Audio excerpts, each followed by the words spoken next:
2 decades after invading Afghanistan, the United States is withdrawing, leaving chaos in its wake, and the country much as it found it 20 years ago. The Taliban don't just control Kabul, but the whole country. How did a war that began in response to the 9/11 attacks become the longest in American history? If somebody had told me in 2001 that we were going to be there for another 20 years, I would not have believed them. And what lessons can be learned for the future? We were doing the same thing year after year after year, expecting a different result. Nearly 2,400 Americans have died in Afghanistan. More than 43,000 Afghan civilians lost their lives. You can't remake a country on the American image. You can't win if you're fighting people who are fighting for their own villages and their own territory. Those were lessons we thought we learned in Vietnam, and yet 30, 40 years later, we end up in Afghanistan, repeating the same mistakes.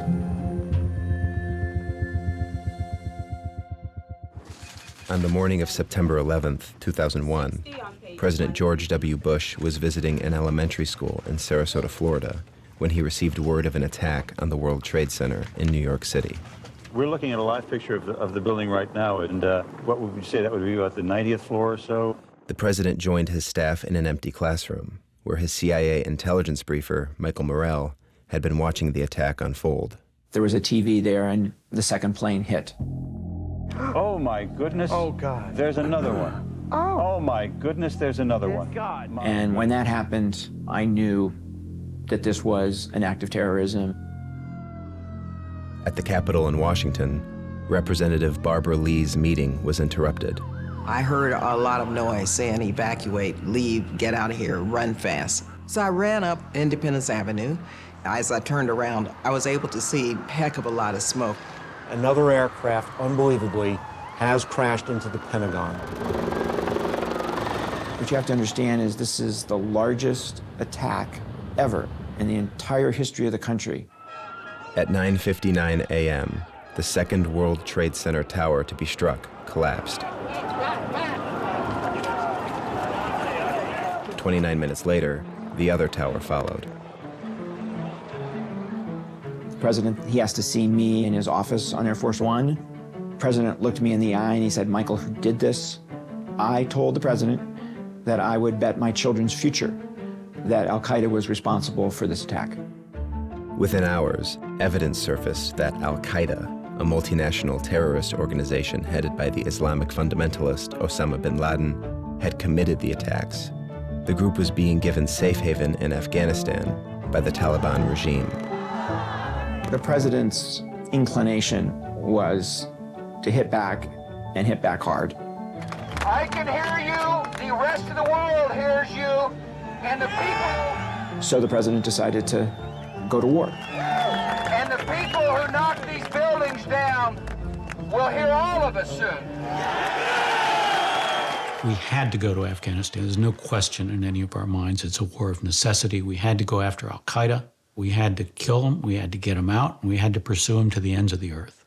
The word on the street was everybody's got to be united with the president. You know, the country's in mourning. 3 days after the attacks, Lee was under pressure to vote yes on a resolution in Congress to authorize going to war against Al-Qaeda and its allies when she heard a eulogy at a memorial service. That as we act, we not become the evil we deplore. It was at that point I said, we need to think through our military response, our national security response, and the possible impact on civilians. Mr. Speaker, members, I rise today really with a very heavy heart. One that is filled with sorrow for the families and the loved ones who were killed and injured this week. Yet I am convinced that military action will not prevent further acts of international terrorism against the United States. Got back to the office and all hell was breaking loose. The only dissenting voice was Democrat Barbara Lee of California voting no. Phone calls, threats, people were calling me a traitor. She's got to go. But I knew then it was going to set the stage for perpetual war. Within weeks of 9/11, the U.S. struck back in Afghanistan. The United States military has begun strikes against Al-Qaeda terrorist training camps and military installations of the Taliban regime. Soon after, U.S. ground troops arrived in the country. The invasion was a success very quickly. At the gates of Kabul, news of a Taliban collapse had already reached these thousands. The Taliban retreat has turned into a rout. By the end of the year, the Taliban had been driven from power.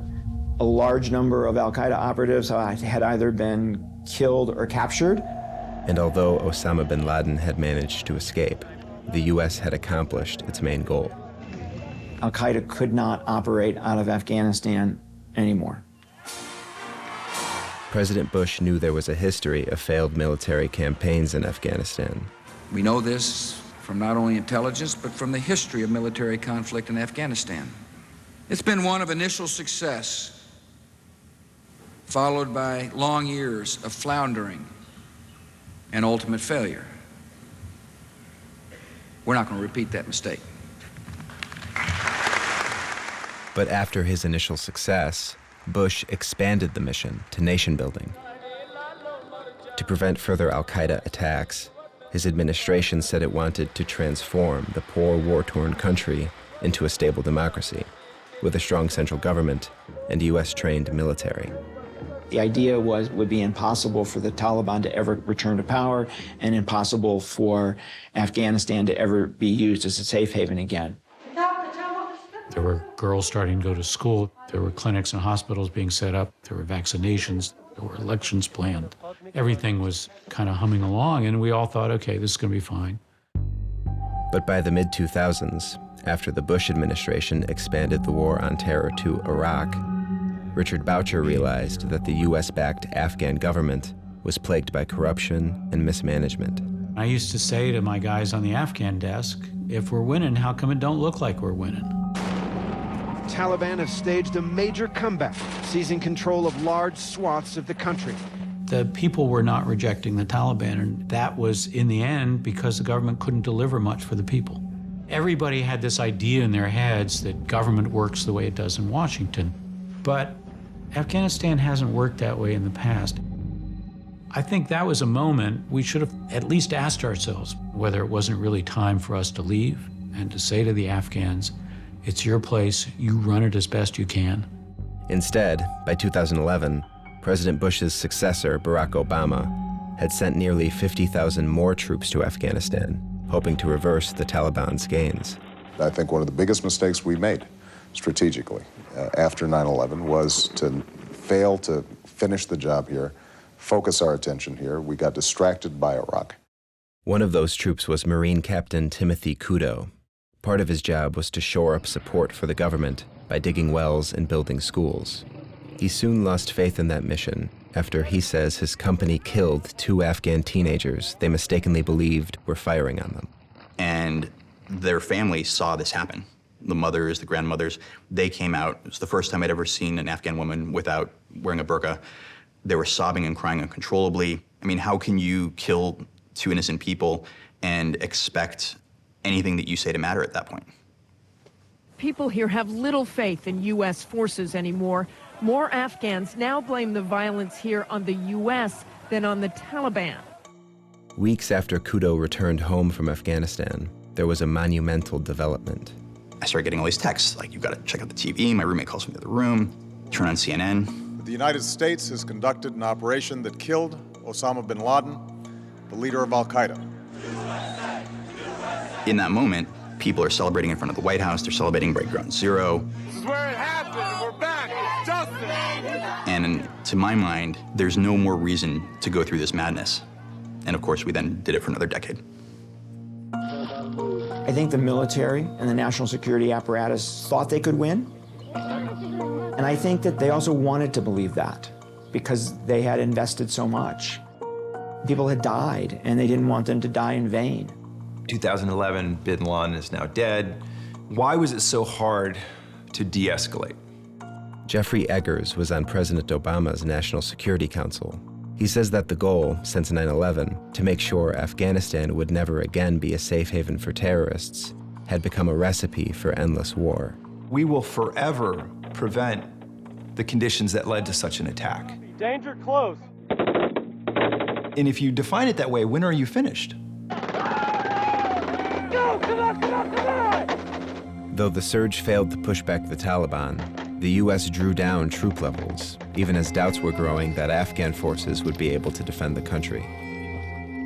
In 2021, President Biden, the fourth president to preside over the war, announced that he would withdraw U.S. troops, a plan set in motion by his predecessor, Donald Trump. Nobody should have any doubts. We lost the war in Afghanistan.